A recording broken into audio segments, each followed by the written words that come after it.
le troisième question est, l'OMS parle de principes de collaboration et de coordination. Quelles sont les stratégies de mise en place de ces principes?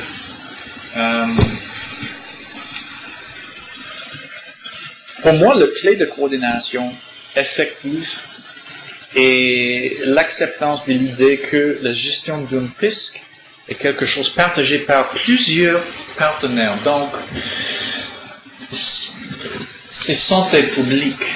Ce n'est pas la santé d'une autorité nationale, c'est santé publique. Nous avons beaucoup d'expérience où, en fait, la gestion d'un risque est quelque chose qui existe dans le secteur précis comme santé, mais aussi par les autres, parce que c'est la société qui est affectée par le problème. Donc, les principes cruciaux incluent l'idée que nous devons expliquer les processus décisionnels, les processus d'organisation dans l'autorité responsable, parce que les autres partenaires probablement des autres approches de leur organisation, de leur approche de prendre de décisions.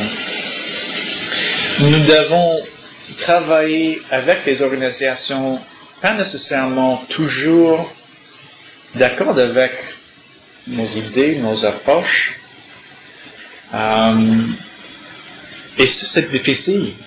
L'engagement de critiques, l'engagement des autres organisations avec une priorité économique ou une priorité de leur secteur. Ce n'est pas facile, mais c'est essentiel parce que ça, c'est la fonction de dialogue.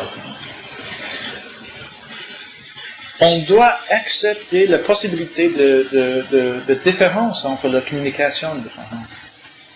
Nous avons ici, avec H1N1, un exemple où les pays les plus touchés par le problème, Canada, États-Unis et Mexique, la coordination de communication est fantastique pour le moment. Mais ce n'est pas surprenant. Il y a des différences entre le Conseil, par exemple. Le Conseil du Canada et des États-Unis, le Conseil aux écoles, c'est différent. Le processus de coordination offre une possibilité de gérer cette différence. On peut adresser directement le fait que, OK, nous avons un contexte différent, nous avons une approche, un système différent, alors ce n'est pas surprenant. Nous avons des différences de l'autre conseil. En fait, les États-Unis ont changé leur approche hier, mais en même temps, le problème était bien géré simplement par un système d'échange, un système de dialogue entre les pays. Comme j'ai dit, c'est un bon exemple. Une autre question est comment doit se jouer la transparence, soit avec les États membres, les divers paliers de gouvernement, les médias, le public. Un principe central de bonne communication est d'adapter le message pour le public différent, leur niveau de connaissance, leurs priorités, leurs besoins d'information. Mais pour moi, il y a un risque d'une approche de transparence qui est pas ouverte.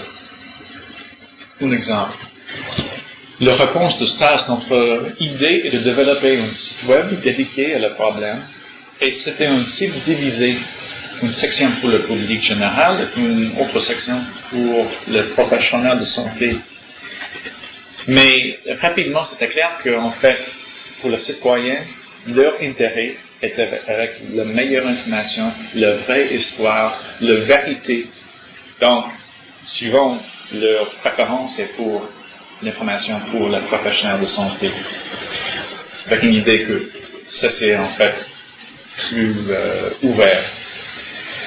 C'est un problème parce que l'information a été présentée dans une façon plus complexe, typique pour la discussion dans le domaine du travail comme ça. Donc, pour moi, la leçon a été nous devons ouvrir et mettre en place un système où tout est disponible et c'est la personne ou le groupe qui accepte premièrement ça c'est le réalité et ensuite peut-être c'est eux qui choisissent le fond de communication le plus approprié pour eux. Pas facile. Mais aussi une autre expérience. Le défi pour le ministère, pour les autorités nationales, est de mettre en place un système, un processus décisionnel qui est compatible avec l'idée de transparence. Parce que, franchement, tous les pays du monde disent que nous sommes totalement transparents. Mais en réalité, c'est très, très, très difficile, particulièrement en temps de crise, particulièrement en temps d'urgence, particulièrement avec un risque sérieux. Donc, notre approche est d'introduire une série de questions. Par exemple, est-ce que cette information nécessaire pour la personne à risque à adopter des comportements qui peuvent diminuer ce risque? Si oui, ce n'est pas un point de débat, c'est de la responsabilité du gouvernement de diffuser proactivement cette information. Ça, c'est leur responsabilité. C'est le premier point. Deuxième, est-ce que cette information pertinente ou égale aux décisions établies des décisions relatives à la gestion d'un événement de santé publique grave? Donc, si oui, notre conseil et cette information doit être disponible. C'est un peu différent, mais au début, c'est le concept de cette information doit être disséminée proactivement.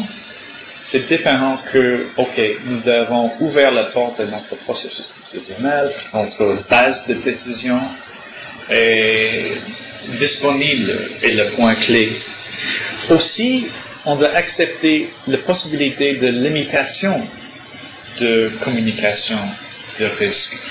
Par exemple, nous avons des exceptions où l'information peut-elle menacer un enquête policier ou sécurité nationale. En fait, peut-être dans ce cas, on peut justifier une modification de notre approche de communication. L'information est contraire aux lois sur le respect de la vie privée. Un autre exemple de modification nécessaire de temps en temps. De possibilités